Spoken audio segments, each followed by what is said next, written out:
A'udzu billahi minasy syaithanir rajim.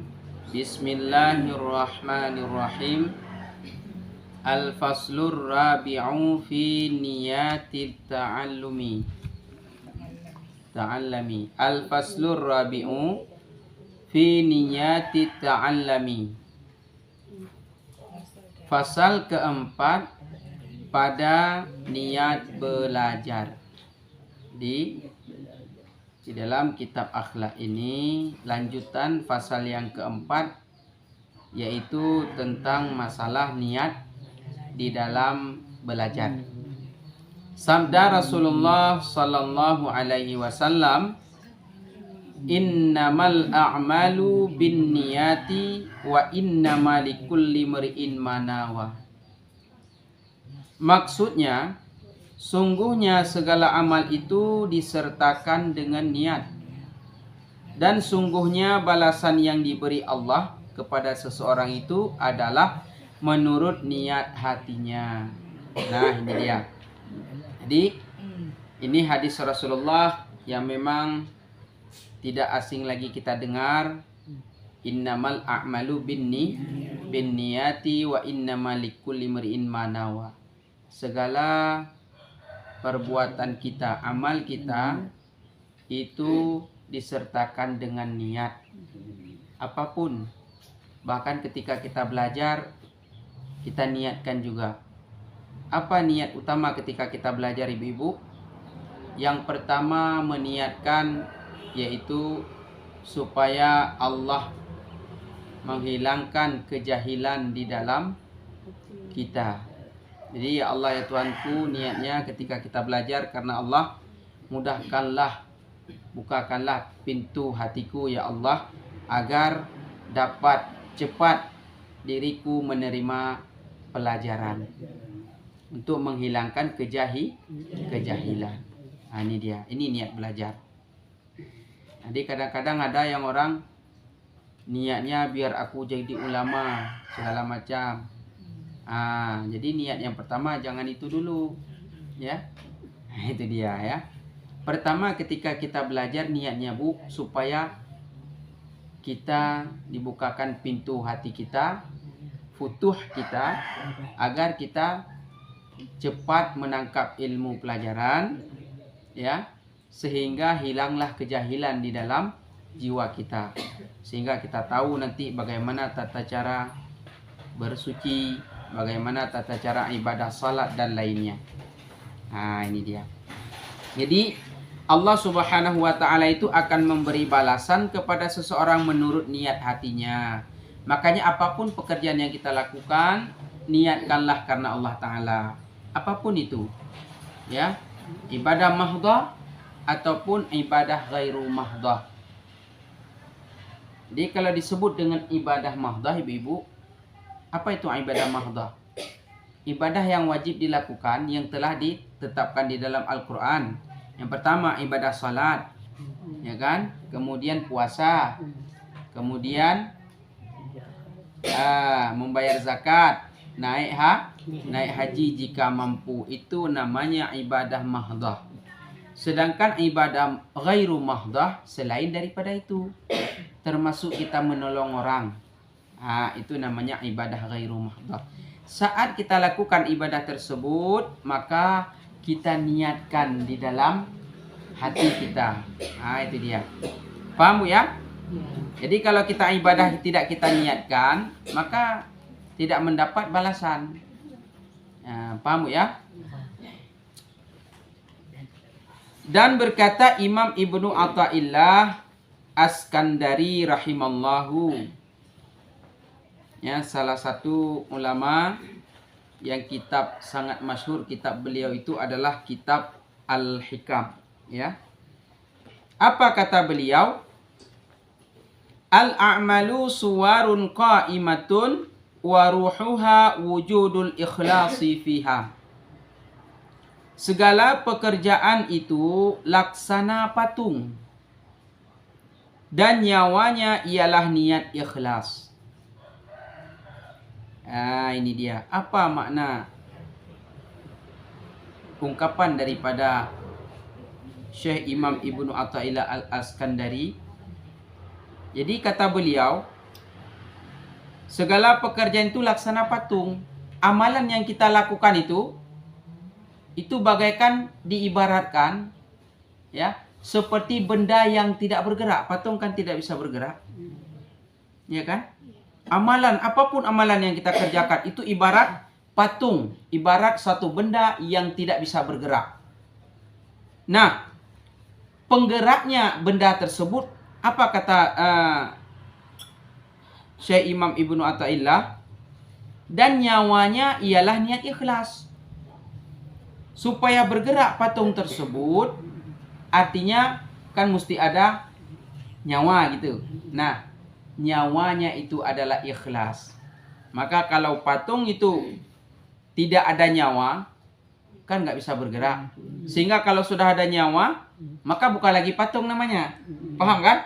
Nah, artinya begini. Kalau menurut penjelasan daripada beliau, segala amalan itu laksana patung. Amalan apapun yang kita kerjakan itu seperti patung. Patung kan nggak bisa bergerak. Ya kan? Nah, nyawanya itu adalah ikhlas. Artinya, kalau pekerjaan yang kita lakukan, amalan apapun itu tidak ikhlas kita, bukan karena Allah Subhanahu wa Ta'ala, maka sia-sia amal kita itu, sia-sia seperti patung, nggak bisa bergerak. Kalau nggak bisa bergerak kan nggak bisa berfungsi, ya kan? Tekedi Honda umpama hana minyak, ada berfungsi bu, keretanya nggak ada minyak. Enggak kan? Capek kita dorong kan? Nah, itulah ibaratnya. Ini pembahasan sangat luas sebenarnya. Jadi kalau ilmu, amal yang kita kerjakan, amalan itu tidak ikhlas kita lakukan, sia-sia amalnya bu. Enggak ada manfaatnya. Patung kan enggak ada manfaatnya. Jadi supaya bermanfaat amal yang kita lakukan, maka mesti ikhlas kita. Ikhlas itu niat kita itu karena Allah Ta'ala. Maka hasillah sesuatu pekerjaan amal tersebut dan memberi bekas kepada kita, memberi hasil dan bermanfaat. Nah, seperti itu dia bu. Ya, itu dia ya. Jadi saat kita menuntut ilmu, ini ikhlas karena Allah. Saat kita bersedekah, ikhlas karena Allah. Saat kita menolong orang, ikhlas karena Allah. Supaya amalan yang kita kerjakan itu memberi hasil dan memberi yaitu manfaat bagi kita, kemudian adalah pahala di sisi Allah Subhanahu wa Ta'ala. Nah, ini dia. Adapun arti ikhlas ialah mengerjakan sesuatu karena Allah. Dan kalau dikerjakan sesuatu sebab harap pujian dari manusia disebut riya.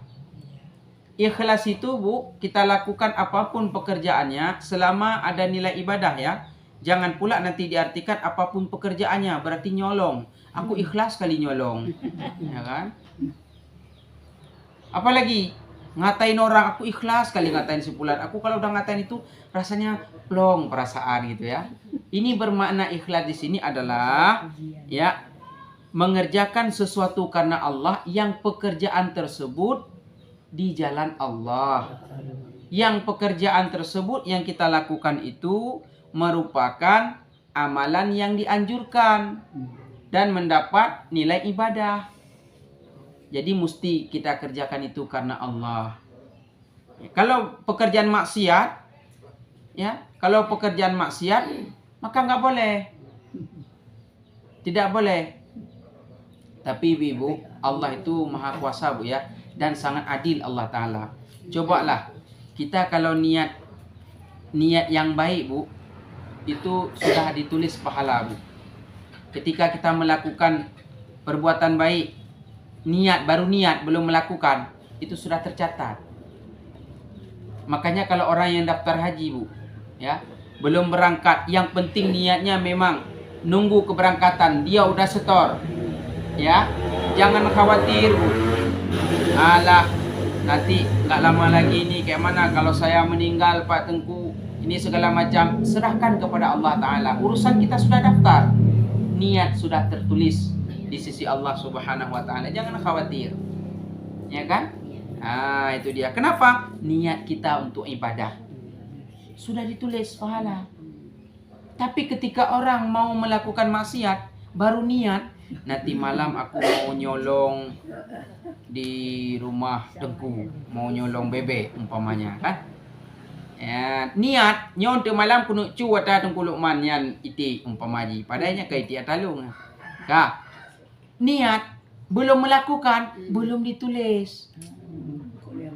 Belum ditulis. Kenapa belum ditulis sedangkan niat kebaikan sudah dinilai oleh Allah, niatnya tadi sudah diniatkan, ada nilai ibadah. Sedangkan mau dia bermaksiat, mencuri, segala macam perbuatan maksiat, baru niat dia, belum melakukan, belum juga ditulis. Inilah kasih sayang Allah terhadap hambanya. Manusia kan punya akal, Bu. Boleh jadi saat niat dia mau nyolong, teringat dia ketika malam, dia tunggu-tunggu jam 12 malam, teringat akan Allah Ta'ala, ya Allah, kalau aku curi punya si Pulin, ya Allah, bagaimana posisi ketika itu milikku dan dicuri orang, ya kan? Sehingga nggak jadi nyolong. Nah itu dia. Kenapa? Karena manusia ini diberi akal dan diberi nafsu. Sewaktu-waktu ketika dia bermaksiat ingat kepada Allah, dia kurungkan niat yang tadi nggak jadi dia nyolong. Maka maha kuasa Allah Ta'ala ya. Kita baru niat ibadah ini, niat ibadah sudah tercantum nilai ibadah dan di sisi Allah sudah mendapat pahala. Tapi ketika niat mau bermaksiat belum ditulis oleh malaikat, nggak ditulis dulu. Kapan ditulis? Saat melakukan kemaksiatan tersebut. Nah ini dia. Paham ya? Nah, jadi ikhlas itu adalah mengerjakan sesuatu yang pekerjaan tersebut di jalan Allah, bukan pekerjaan yang dilarang oleh Allah. Yang dikerjakan itu mengharapkan lillahi ta'ala, karena Allah semata-mata. Itu ikhlas, Bu. Ya. Dan kalau dikerjakan sesuatu sebab harap pujian dari manusia disebut riya. Kalau kita mau mengerjakan sesuatu biar dipuji sama seseorang, itu bukan ikhlas, Bu. Itu namanya riya. Ya, ini dia. Biar aku dianggap aku yang baik segala macam. Aku aktif orangnya segala macam. Padahal kan tipis saja itunya. Beda cuma di dalam hatinya. Dia lakukan itu biar dipuji. Memang baik dia lakukan, tapi niatnya tadi biar dipuji. Nah, tidak mendapat nilai ibadah di sisi Allah, Bu. Ya. Nah, kenapa? Itu disebut riya. Paham, Bu ya? Jadi memang kita nggak bisa mengatakan ketika seseorang itu Allah dia sedekah banyak-banyak diumumkan di masjid. Sedekah daripada Tengku Luqman sebesar 5 juta. Ini contoh. Ya kan? Diniatkan untuk orang tuanya. Lantas sebagian saudara kita, alah itu karena 5 juta. Disebutkan nama, itu riya segala macam.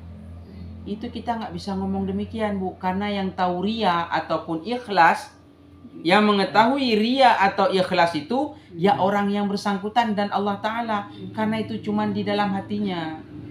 Kalaupun misalnya ketika kita bersedekah diumumkan besar-besar, ya kan, sedekah dari si Fulan bin Fulin untuk kedua orang tuanya sebesar 10 juta untuk pembangunan masjid. Nah, di dalam hatinya ketika diumumkan itu terdengar sama dia biasa saja, tidak ada terasa. Mana ada yang lain banyak kayak aku sedekah kan? Nggak ada seperti itu. Ini nggak riya. Paham kan? Nah, ini ada yang sedekah dari hamba Allah Subhanahu wa Ta'ala. Beliau tidak mau disebut namanya. Berjumlah 15 juta untuk pembangunan masjid ini. Kan nggak tahu orang siapa. Nah, yang bersangkutan ngomong sama jamaah yang lain, itu namanya baru sedekah. Iya ya, 15 juta nggak disebutkan namanya. Itu dia supaya jangan riya. Tahu nggak Ki, siapa itu? Itu aku. Ya. Kan? Gitu sedekah nggak sebutkan namanya. Tapi Ki jangan bilang-bilang ya. Itu yang sedekah itu aku loh. Itu nggak ada lagi pahala, Bu. Ya kan?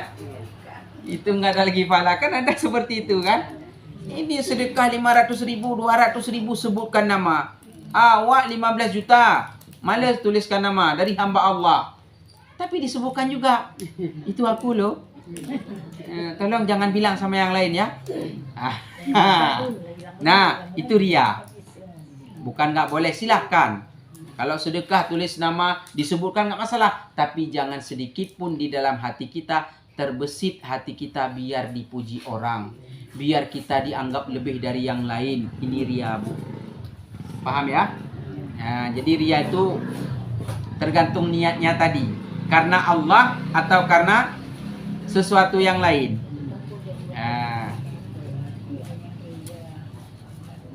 Dan dilarang beramal dengan ria dan tak akan diberi pahala. Rugi, Bu.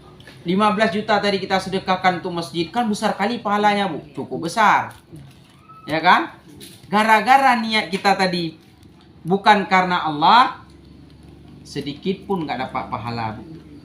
Masih mending yang sedekah di tong masjid setiap hari Jumat 5.000, 2.000, tapi dia simpan baik-baik, nggak pernah dia cerita, bahkan nggak ingat pun. Yang ada ketika dia disedekahkan ke masjid tersebut, Bismillahirrahmanirrahim, ya Allah ya Tuhanku, sampaikanlah pahala sedekah ini kepada orang tuaku ya Allah.